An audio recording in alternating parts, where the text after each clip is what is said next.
اسی طرح کی بات تاج الاولیاء کی بارگاہ میں بھی تاج الاولیاء یہ مجذوب صفت اور اس طرح جس کو کہتے ہیں قلندرانہ عادتیں، جسے دنیا و مافیہ سے کوئی لینا دینا نہیں، لیکن در حقیقت انہی کی اس وقت حکومت بھی چلتی رہتی، حکومتوں سے بے نیاز، لیکن حکومتیں بانٹنے والے یہی، بے شک ان کی عادتیں ایسی۔ ایک صاحب مدراس سے آئے اور غریب تھے، تاج الاولیاء کے پاس، میں نے پڑھا کافی پہلے ہی، آ کر کے کہا کہ حضور حج پہ جانا ہے، آپ کے پاس بڑے بڑے سیٹ لوگ آتے ہیں، راجے مہاراجے آتے ہیں، کسی سے پیسے دلواؤ اور مجھے حج کروا دو۔ بہت سارے لوگ نظر و نیاز دیتے ہیں، وہ اتنی ساری نظریں آپ بانٹ دیتے ہیں، میرے حج کے پیسوں کا انتظام کر دو۔ مرید دیوانے ہوتے ہیں جو حقیقت میں ہوتے ہیں۔ پکڑ لیا، بابا نے کہا ٹھیک ہے رہ جاؤ، یہیں پر رہو۔ کئی دن گزر گئے، کئی نذرانے بھی آئے، اور جب جب نذرانے آئے پورے آپ بانٹ دیں۔ وہ صاحب کہتے ہیں میں دیکھتا رہا، موٹے موٹے پیسے والے سارے چیزیں آئے، سب غربا مساکین میں بانٹ دیتے، میرے ایک کا حج کرا دے تو بابا کو کیا ہوگا، کیا کمی ہوگی۔ حج کا مہینہ آ گیا، بلکہ فرماتے ہیں وہ صاحب فرماتے حج کا مہینہ شروع ہوا، سارے حاجی جا چکے تھے، اب حج کے دن بھی شروع ہوئے، میں تو مایوس ہوا اب کیا پہنچائیں۔ لیکن جو قلندر کا قلندر ہوتا ہے وہ یقین ان قلندروں پر رکھتا بھی ہے۔ اس کے بعد وہ قدم پکڑتے اور کہتے ہیں اس سال کا حج تو چلا گیا، اگلے سال آپ پکا وعدہ کریں کہ مجھے بھیجیں گے۔ تاج الدین بابا رحمت اللہ تعالی علیہ مسکرائے اور اس کی پیٹھ پر ایک زوردار تھپڑ رسید کیا، پیٹھ پر مارا، آنکھ بند ہو گئی۔ فرماتے ہیں ایک نیم کے درخت کے نیچے میں بیٹھا تھا، اچانک میں دیکھتا ہوں کہ میں عرفات کے میدان میں پہنچا ہوں، عرفات کے میدان میں پہنچا ہوں، سارے حاجی احرام میں ہیں، میں احرام کے حالت میں ہوں، حج کے ارکان میں ادا کر رہا ہوں، تلبیہ پڑھا، کنکریاں مارا، طواف کیا، اور پھر میں نے جو ارکان حج تھے پورے ادا کیا، یہاں تک کہ سارے حاجی واپس آنے لگے۔ اس میں پتہ نہیں کتنا عرصہ بیت گیا، دل بھر کر کے میں نے طواف کعبہ کیا، دل بھر کر کے زمزم پیا، ساری چیزیں کیا، اور اس کے بعد زمانہ بیتنے لگا۔ اچانک بابا تاج الدین رحمت اللہ تعالیٰ علیہ میرے پاس آئے اور پھر سے ایک تھپڑ رسید کیا، میں اسی نیم کے درخت کے نیچے سویا ہوا ہوں۔ فرمانے لگے کب تک یہاں پڑا رہے گا، حج ہوا چل باقی آگے آگے چل۔ اللہ اللہ، زندہ باد زندہ باد زندہ باد۔ وہ صاحب خود فرماتے ہیں میں اس راز کو نہیں سمجھ پاتا تھا، میں تو سوچتا تھا کہ کوئی نذرانے والا مجھے حج کو پہنچا دے، لیکن ان اولیاء کو نہ مال کی ضرورت ہے نہ نذرانوں کی ضرورت ہے، ان کی نظر ہی اتنی کافی ہے کہ ناگپور میں بیٹھے تو خانہ کعبہ تک بھی پہنچے۔ بے شک، زندہ باد حق ہے۔ یہ تاج الورا اور وہ تاج الاولیاء، یہ تاج الاولیاء اور وہ غوث الورا، یہ اولیاء کاملین کے مقامات ہیں میرے عزیزوں۔ میں تھوڑی باتیں سلطان الاولیاء کی ذات پاک پر عرض کر کے آگے رخصت ہوتا ہوں۔ سرکار غوث العظم دستگیر رضی اللہ تعالیٰ اپنے زمانے طالب علمی کو دیکھیں، دونوں بھی شخصیتوں کے لیے ایک کامن چیز ملتی ہے۔ غوث پاک شریعت اور طریقت کے سنگم تھے، اسی طرح تاج الدین بابا رحمت اللہ تعالیٰ علیہ شریعت اور طریقت کے سنگم تھے۔ شریعت بھی آپ کے ہاں ہے، طریقت بھی آپ کے ہاں ہے۔ اگر شریعت نہ ہوتی تو کبھی مفتی عبد الرشید رحمت اللہ تعالیٰ علیہ کو اپنے ہاں نہیں بلاتے، نہ ان کو مسند افتاء پر بٹھاتے۔ وہ جاہل ہیں جو مشہور کرتے ہیں کہ اولیاء کا شریعت سے کوئی تعلق نہیں، وہ خود ہی جاہل ہیں۔ اولیاء کاملین تو حقیقت میں شریعت کے سمندر ہیں۔ امام غزالی فرماتے ہیں ما کان اللہ من ولی جاہلا ولو کان لعلمہ اللہ اولا، اللہ کا کوئی ولی جاہل نہیں ہوتا۔ یہ اور بات ہے کہ کسی کے پاس اگر پڑھا نہیں ہے اللہ خود اسے پہلے پڑھاتا ہے، پہلے اسے علم دیتا ہے پھر ولایت دیتا ہے۔ تو کسی ولی کے بارے میں یہ مت سمجھنا یہ کسی مدرسے کو نہیں گئے، کسی کے پاس مولانا کے پاس نہیں بیٹھے۔ اللہ رب العزت بعض اولیاء کو علم لدنی عطا فرماتا ہے۔ تاج الدین رحمت اللہ تعالیٰ علیہ شریعت کے اور طریقت کے سنگم تھے، اسی طرح سیدی غوث الورا سلطان الاولیاء شریعت اور طریقت کے بحر ذخار تھے۔ یہاں سے یہ پتہ چلتا ہے سچے اولیاء کے عاشقین وہ ہیں جو شریعت کو بھی پاس رکھتے ہیں، طریقت کو بھی پاس رکھتے بے شک بے شک ہیں۔ ایک بات یاد رکھیں، کچھ لوگ اگر گمراہ کریں کہ نہیں طریقت کی طرف مت جاؤ، صرف شریعت دیکھو، وہ فاسق بنا دیں گے تمہیں، فاسق بنا دیں گے۔ جی جی بہت امام مالک رحمت اللہ علیہ نے فرمایا جو صرف شریعت پڑھتا رہا اور طریقت کی کوئی بات نہیں سیکھا وہ فاسق ہو جائے گا، اور جو شریعت کو چھوڑ کر طریقت کی بڑی بڑی باتیں پڑھنے کے لیے آیا تو وہ تو زندیق بن جائے گا، شیطان بن جائے گا، شیطان اسے گمراہ کر دے گا۔ اور جو دونوں کو جمع کر دیا وہ اللہ تک پہنچ گیا، سبحان اللہ۔ وہ رب تک پہنچ گیا، کیونکہ میرے عزیز شریعت مولانا لوگوں کی نہیں ہے، میرے آقا صلی اللہ علیہ وسلم کی، بے شک کیا رسول پاک کی ہے۔ ایسا اور اس دروازے کو چھوڑ کر رب کی معرفت کہاں سے ہوگی؟ بخدا خدا کا یہی ہے در، نہیں اور کوئی مفر مکر، جو وہاں سے ہو یہی آ کے ہو، جو یہاں نہیں تو وہاں نہیں۔ بے شک کیا کہنے زندہ باد زندہ باد۔ رسول کریم صلی اللہ علیہ وسلم کی شریعت یہ در حقیقت میرے آقا کا دروازہ ہے، یہ چھوڑ کر معرفت تک نہیں پہنچ سکو گے۔ یہ زبان کی تاثیر کیسے آتی؟ یہ زبان کی تاثیر کیسے آئے گی؟ اولیاء کی زبان میں جو ہوتی، بابا جو بولتے تھے تاج الاولیاء، بولنے کی دیر نہیں ہوتی تھی کہ کام ہو جاتا تھا۔ بے شک کیا آپ نے نہیں سنا؟ ناگپور والے اگر تاج بابا کو نہ سنے ہو تو سب سے بڑی جہالت ہے ہی، سب سے بڑی جہالت ہے۔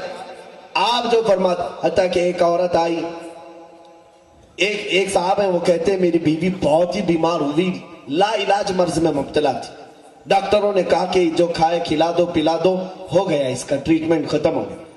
تو وہ صاحب کہتے ہیں میں اپنی کمزور عورت کو لے کر کے بابا کے پاس آیا، بابا نے دیکھا اور ان کی جو زبان ہوتی ہے ہو جی ہو جی، سبحان آپ نے فرمایا ابھی نہیں مرتے، ٹھنڈے کھاتے ٹھنڈے پیتے اور جیتے، واہ واہ واہ واہ واہ سبحان اللہ۔ اتنا فرمایا۔ وہ صاحب کہتے ہیں میں دیکھا میری بیوی بالکل صحت مند ہے اور اٹھی، کئی سال جی، بے شک آپ کی زبان سے ابھی نکلا، سارے اطباء نے کہا لا علاج ہے، اور اس کلندر کی زبان سے نکلا سارا علاج ہوا۔ واہ زبان کی تاثیر آتی کیسے؟ ایک بات یاد رکھیں، زبان میں جو تاثیر آتی ہے، یہ اولیاء جو بولتے ہیں، جملے بولے اور اثر ہو جائے، ہم ہزار بولے کچھ نہ اثر ہو۔ حضرت نظام الدین اولیاء کی بارگاہ میں ایک صاحب آئے، کہا کہ حضور میری بیٹی کی شادی ہے، کچھ کر دیں۔ کہا جا کچھ پتھر ڈھیلا لے کے آ جا، کچھ ملے۔ وہ کہتے ہیں میں 3 ڈھیلے لے کے آیا، 1 ڈھیلا 2 ڈھیلے 3 ڈھیلے جو بھی لے آئے۔ محبوب الہی نظام الدین اولیاء نے 3 بار قل ہو اللہ پڑھا، اس پر دم کر دی، لے جا تیری بیٹی کی شادی کر، اور بھی ایسے جی۔ کہا میں ڈھیلے لیا تو دیکھا وہ سونا بنے ہوئے تھے، سونے کے تھے، بیچا تو اتنا مال آیا کہ بڑی شادی بھی رچائی، گھر بھی خریدا۔ لیکن وہ صاحب کہتے ہیں نسخہ تو مل گیا تھا، سامنے دیکھا تھا 3 بار قل ہو اللہ تو پڑھنا ہے، گھر میں جا کر بہت سارے ڈھیلے جمع کر لیا اور رات بھر بیٹھ کر کے قل ہو اللہ قل ہو اللہ قل ہو اللہ پڑھتا رہا۔ 1000 بار ہو گیا، بار بار آنکھ کھول کے دیکھے تو ڈھیلا ہی ہے۔ دوسرے دن آیا، کنفیوژن تو نہیں ہو گیا، سننے میں مجھے غلطی تو نہیں ہوئی؟ پوچھا بابا محبوب الہی سے، میں آیا تھا آپ کے پاس ایک بار، آپ نے ڈھیلے پر کیا پڑھا تھا؟ کہا قل ہو اللہ پڑھا تھا۔ کہا کتنی بار پڑھا تھا آپ نے؟ کہا 3 بار۔ عجیب حال ہے، میں 1000 بار پڑھا، ڈھیلا کچھ بھی نہیں بدل رہا۔ محبوب الہی نے فرمایا احمد تیری زبان اور ہے میری زبان اور ہے، واہ تیری زبان الگ ہے میری زبان الگ ہے۔ اس کو ایک میں عقلی مثال سے اگر سمجھا دوں، عقل کی آنے والی مثال، آپ دیکھیں بندوق کی گولی مشکل سے 50 گرام کی ہوتی ہے، 100 گرام کی سمجھ لیں، دیکھا ہوگا یا نہیں دیکھا ہوگا پتہ نہیں، آپ نے پیتل کی ہو تانبے کی ہو جس کی بھی ہو، وہ بندوق کی گولی 50 گرام کی 100 گرام کی لو ہاتھ میں آپ اٹھا کر کے دیکھ لیں، اور وہ ہاتھ میں لے کر کسی کو مارو، مر جائے گا آدمی؟ زیادہ سے زیادہ تھوڑی چوٹ لگے گی، اتنا ہی ہوگا نا۔ لیکن اسی گولی کو بندوق میں رکھ کے مارو، پھر تو وہ جان سے ہاتھ دھو بیٹھے گا۔ تو میرے ہاتھ کی کیا غلطی تھی؟ بات یہی کی ہے کہ بندوق میں وہ کمال ہے کہ بارود کو وہ آگ بنا ڈالتی ہے، میرے ہاتھ میں وہ چیز نہیں، اسی طرح ہماری زبانیں اور ہیں جو جملے بولتی ہیں اور ان کی زبانوں سے جو جملے نکلتے ہیں کبھی وہ سونا بناتے کبھی چاندی بناتے. زندہ باد زندہ باد. اسی لیے وہ پتھروں کو بھی دیکھا انہوں نے تو گوہر نایاب بنایا, جاہلوں کو دیکھا تو عالم با عمل بنایا, درویش فقیر کو دیکھا تو امیر و غنی بنایا, اور پھر کسی عام کو دیکھا تو ولایت کے مقام کو بھی پہنچایا. عزیزان گرامی, غوث العظم دستگیر رضی اللہ تعالیٰ عنہ کی یہ زبان کی تاثیر, اولیاء کی زبان کی تاثیر, میں یہ کہہ رہا تھا کیسے آتی ہے. میرے آقا صلی اللہ علیہ وسلم نے فرمایا ہے کہ 2 چیزیں تم پابندی کر لو تمہاری ہر دعا قبول ہو جائے. سبحان اللہ. 2 چیزیں.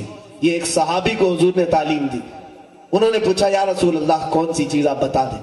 فرمایا میرے آقا نے حلال کھاؤ اور سچ بولو.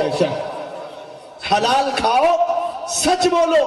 2 چیزیں تم پابندی کر لو پھر دیکھو تمہاری زبان میں تاثیر کتنی آتی ہے. سبحان اللہ. جس زبان سے حرام لقمہ چلا گیا ہو زبان کی تاثیر ختم. جس زبان پر جھوٹ, گالی گلوچ, چغلی, غیبت, اس کی تاثیر کہاں سے آئے گی. یا اولیاء کاملین ہیں جو اپنے ہوش و حواس سے لے کر اپنے اخیر عمر تک حرام لقمہ تو دور کی بات ہے شبہ والی چیز سے بھی بچتے تھے. بے شک. شبہ والی چیز سے بھی. اور ان کی زبانوں سے جھوٹ تو درکنار ہے, یہ مذاق بھی کسی کے ساتھ نہیں کرتے. بے شک. عزیزان گرامی, اس لیے زبان کی وہ تاثیر تھی کہ گفتہ او گفتہ خدا بوت, کیا ان کا کہنا اللہ کا کہنا ہو جاتا ہے. اسی طرح کی باتیں ہم نے تاج الاولیاء کی بھی پڑھی. ایک صاحب لکھتے ہیں کہ ہم مہاراجہ باغ یہاں علاقہ ہے تانگے میں سفر کر رہے تھے تاج بابا کے ساتھ. تانگے والے کو اچانک کہا چل رہے گاڑی بڑھا کابل کندار کی طرف. کابل کندار کہاں ہے؟ افغانستان میں. کہاں گاڑی بڑھا؟ کابل کندار کی طرف. صاحب کہتے ہیں اچانک میں دیکھا گاڑی بڑھتی بڑھتی آئی, افغان میں ہم پہنچے ہیں, کابل کندار میں چل رہے ہیں. بابا ایک جگہ گاڑی رکائے اور ایک گھر کے سامنے رکائے, 3 لوگ اندر سے آئے, تینوں سے آپ نے بات کیا. اور کون سی زبان میں بات کیا یہ صاحب کہتے ہیں مجھے کچھ سمجھ میں نہیں آیا. گاڑی سے ہی بات کیا, انہیں کچھ سمجھایا اور پھر تانگے والے کو کہا چل رہے پھر ناگپور کی طرف. اللہ واہ واہ واہ. سبحان اللہ. واپس نکلے تو وہ صاحب فرماتے میں دیکھ رہا ہوں کہ پھر یہاں تاج آباد میں ہیں, پھر یہاں مہاراجہ باغ کے پاس ہیں. اس واقعے کو کہتے ہیں تانگا گیا بھی آیا بھی بات چیت بھی ہوئی, منٹ بھی نہیں گزرا تھا. واہ. منٹ بھی نہیں گزرا تھا. یہ ہے طی زمان اور طی مکان کی کرامات. بے شک. کہ اللہ ان کے لیے زمین کو گھیر دیتا ہے, وقت کو لپیٹ دیتا ہے. 1-2 نہیں میرے عزیزوں, بے شمار کرامت ہے. حقیقی بات اگر میں بتاؤں, الحمدللہ کافی اولیاء کافی سلاسل کو میں نے پڑھا.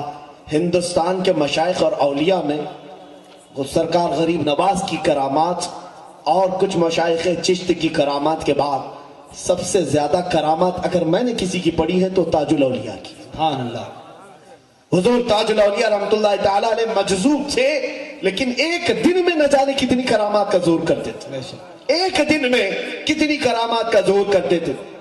بلکہ ایک صاحب وہ فرماتے ہیں کہ میں پولیس میں نوکری کرتا تھا اور نوکری کرتے کرتے میں ہانگ کانگ چلا گیا, پھر آسٹریلیا یا امریکہ چلا گیا. میرے ساتھ یہاں کا ایک نوجوان بھی تھا, جنگیں ہوئی, واپس آیا. واپس میں آ گیا, وہ نوجوان نہیں آیا. تو اس نوجوان کی ماں کو جب پتا چلا کہ یہ صاحب آئے ہیں تو وہ روتی ہوئی بابا کے پاس آئی, قدم پکڑ لیا, کہا کہ بابا میرا بیٹا نہیں آیا, انگریزوں کی فوج میں تھا یا پولیس ڈیوٹی پر تھا, گیا تھا ہانگ کانگ یا پھر امریکہ وغیرہ لندن گیا ہوں, آیا نہیں, واپس نہیں آیا.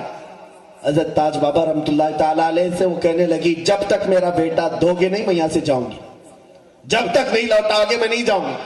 مجھے لگتا ہے شہر ناگپور والے یہ ادا اگر بھول گئے ہو تو واپس پکڑ لو, حاجت آ جائے چادر پکڑ کر بیٹھ جاؤ, جب تک یہ نہ ہو جائے اٹھوں گا نہیں. بے شک. دیکھنا آج بھی وہ کرامات زندہ ہے. بے شک. بے شک. وہ خاتون بیٹھی, اس کے بعد روتی رہی. تاج بابا رحمت اللہ تعالی علیہ فرماتے اے دیوانی اٹھ, وہ نیم کے درخت کے ساتھ سامنے جا, دیکھ کون سویا ہے. وہ عورت آتی ہے, دیکھا وہ نیم کے درخت کے نیچے اس کا جوان بیٹا سویا ہوا جو غائب کہاں سے؟ امریکہ سے واپس نہیں آیا تھا. اس کو اٹھایا, چمٹایا, گلے سے لگایا, پوچھا تو کہاں تھا میرے عزیز, میرے لال, اتنے دن غائب ہو گیا. وہ لڑکا کہنے لگا اماں جنگ میں شریک ہوا تھا, ہانگ کانگ کی جنگ کے بعد میں جرمنی چلا گیا. میں نے سوچا کہ وہاں کچھ دن گزار لوں. ہوٹل میں وہاں پر کچھ کھا رہا تھا, ایک بزرگ آئے اور وہ بزرگ کلندر صفت تھے. مجھے ایک تماچا مارا اور کہا اے لڑکے تو یہاں عیاشی کر رہا ہے, تیری ماں تیرے گھر پر رو رہی ہے. میں ڈر گیا, یہ بابا یہاں جرمنی میں کہاں سے آئے, کون بابا ہے؟ تو میں نے کہا کہ میری ماں رو رہی ہے, میں کیسے جاؤں, ابھی اتنی جلدی کیسے جا سکتا ہوں؟ تو انہوں نے میرے پیٹھ پر مارا تو میری آنکھ بند ہو گئی اور مجھے غشی آ گئی. اب میں اٹھاؤں تو دیکھ رہا ہوں یہ درخت ہے اور تم میرے سامنے کھڑی ہو. وہ خاتون کہتی ہے چل میں تجھے دکھاؤں کون بابا جرمنی میں آیا تھا. ہاتھ پکڑ کر کے لائی تاج بابا رحمت اللہ علیہ کے دربار میں. وہ لڑکا چیخ پڑا, ہاں یہی تو وہاں پر آئے تھے, وہاں سے لائے. یہ اولیاء ہے پل بھر میں. اسی لیے میں نے کہا جہاں میں اہل ایمان مثل خورشید جیتے ہیں, ادھر ڈوبے ادھر نکلے, ادھر ڈوبے ادھر نکلے. ان کی صفات ہے میرے عزیز ہو. اولیاء کاملین کی ان زندگیوں کے بعد ایک میسج میں اب دینا چاہوں گا, وقت شاید کافی ہو گیا ہے. میں سمیٹ کر کے سلطان الاولیاء غوث العظم دستگیر رضی اللہ تعالیٰ عنہ اور تاج الاولیاء کے ان فیوز سے برکتیں حاصل کرتے ہوئے, اے حاضرین بزم, علماء, ہم سب آج کی ہماری ذمہ داری یہ ہے کہ ان کی شان میں اللہ نے ایک جملہ فرمایا قرآن, لا خوف علیہم ولا هم يحزنون. بار بار سنتے ہیں نا آیت آپ, الا ان اولیاء اللہ لا خوف علیہم ولا هم يحزنون. بے شک خبردار, اللہ کے ولیوں کو نہ دنیا میں کسی کا خوف ہوتا ہے نہ آخرت میں کوئی غم ہوتا ہے. کوئی خوف نہیں ہوتا. کیوں نہیں ہوتا ان کو خوف؟ سوچا آپ نے کبھی کیوں نہیں ان کو خوف ہوتا ہے؟ ایک بات یاد رکھیں, بیٹا جب تک باپ کے ساتھ رہتا ہے چھوٹے میں, اور باپ آس پاس ہے, ماں آس پاس ہے, بچہ کسی سے نہیں ڈرتا. باپ جہاں چھوٹا, ماں جہاں چھوٹی, بچہ بازار میں رونے لگ جاتا ہے. ہوتا ہے کہ بچپن میں ہم بھی کہیں چھوٹ گئے تو دھاڑے مار مار کر روتے تھے, پتہ نہیں کون پکڑے گا, کیا کرے گا. ہمارے ماں باپ تھوڑی دیر کے لیے بھی چھوٹ گئے, جب بڑے ہم سے چھوٹ جائیں ہم روتے ہیں, ہر چیز سے روتے. سنو آج یہ اولیاء کسی سے, یہ بلا تشبیہ بلا تمثیل, اولیاء کاملین ان کی زبان پر ہمیشہ ایک نعرہ رہتا تھا, اللہ اکبر, اللہ سب سے بڑا ہے, اللہ سب سے بڑا ہے. اور جس نے اس کو سب سے بڑا سمجھا اور جب تک اس کی نگاہ عنایت کے سامنے ہے, ان کے تصورات میں یہ ہوتا سب سے بڑا جو ہے میں اس کی نظروں کے سامنے چل رہا ہوں, وہ مجھے دیکھ رہا ہے. جب بڑا ساتھ ہو تو پھر دنیا میں کسی کا ڈر نہیں ہوتا. جیسے بچہ نہیں ڈرتا, اور جہاں بڑے کو چھوڑ دیا ہر چیز سے ڈر لگتا ہے, پھر ہر چیز سے خوف ہوتا ہے. آج ہم ڈرے اسی لیے ہیں, کہتے ہیں مسجدوں میں اللہ اکبر, باہر آ کر کے پھر پتہ نہیں کسی کو اور کو بڑا مان لیتے ہیں. میرے عزیزو ایک بات یاد رکھنا, یہ لفظ ایسا ہے کہ جس دن ہم اپنے ماں کے پیٹ سے آئے تھے دنیا میں, سب سے پہلا لفظ ہمارے کانوں میں اللہ اکبر یہی کہا گیا تھا. آپ کو بھی اذان دی گئی ہوگی, ہمیں بھی اذان دی گئی. سب سے پہلا جملہ بھی یہ سکھایا گیا ہے اللہ اکبر, اللہ سب سے بڑا ہے. کیوں؟ اسی دن تمہیں مسلمانوں کو یہ باور کرایا جاتا ہے, اے بچے آنے والے کسی اور کو بڑا مت سمجھنا, کسی کا خوف نہ رکھنا, اس لیے کہ اللہ سب سے بڑا ہے, اللہ سب سے بڑا ہے. لیکن ہوش آتے ہی بچہ بھول جاتا ہے. اگر وہ اللہ اکبر کی گونج اس کی زندگی بھر جاری رہی, کبھی اسے کسی کا خوف نہیں آئے گا.